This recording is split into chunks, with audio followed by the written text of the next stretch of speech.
জাপানের এই ১ কেজি গরুর মাংসের দামে বাংলাদেশে পাওয়া যাবে আস্ত একটি গরু। অতি মূল্যবান এই গরুর মাংস উৎপাদন হয় শুধুমাত্র জাপানে। ১৯৯০-এর দশকের পর থেকে জাপান এই বিশেষ জাতের জীবন্ত গরু বিদেশি রপ্তানি করা নিষিদ্ধ করেছে, যাতে অন্য কেউ এই খাঁটি জাত তৈরি করতে না পারে। একে জাপানিরা জাতীয় সম্পদ মনে করে।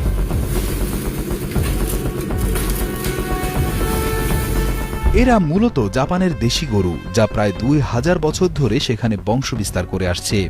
এটিকে বলা হয় ওয়াগু। ওয়া অর্থ জাপানি এবং গু অর্থ গরু। জাপানে জন্ম নেওয়া প্রতিটি গরুর একটি নিজস্ব ১০ সংখ্যার আইডি থাকে।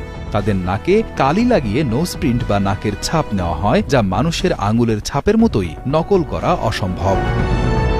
এদের ঘাসের পাশাপাশি উচ্চশক্তির খাবার যেমন গম, ভুট্টা, সয়াবিন এবং ধানের খড় খাওয়ানো হয়। এটি তাদের শরীরে চর্বি জমতে সাহায্য করে। জনশ্রুতি আছে যে তাদেরকে বিয়ার খাওয়ানো হয় বা মাসাজ করা হয়।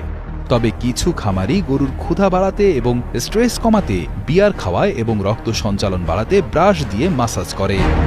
মূল লক্ষ্য হল গরু যেন কোনোভাবেই মানসিক চাপে না থাকে। ওয়াগু মাংসের প্রধান বৈশিষ্ট্য হল মার্বেলিং। সাধারণত গরুর চর্বি মাংসের বাইরে থাকে, কিন্তু ওয়াগুর চর্বি মাংসের আঁশের ভেতরে জালের মতো ছড়িয়ে থাকে, দেখতে অনেকটা সাদা মার্বেল পাথরের মতো। এই চর্বি অসম্পৃক্ত এবং এতে ওমেগা-3 এবং ওমেগা-6 থাকে। এই মাংসের গলনাঙ্ক খুবই কম। মানুষের মুখের তাপমাত্রাতেই এই চর্বি গলে যায়, তাই মুখে দিলেই মাংস মাখনের মতো মিলিয়ে যায়।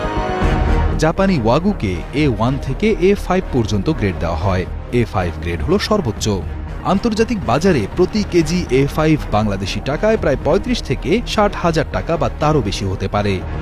রেস্তোরাঁয় রান্না করা এক টুকরো স্টেক বা ঝলসানো মাংস ১০ থেকে ১৫,০০০ টাকায় বিক্রি হয়।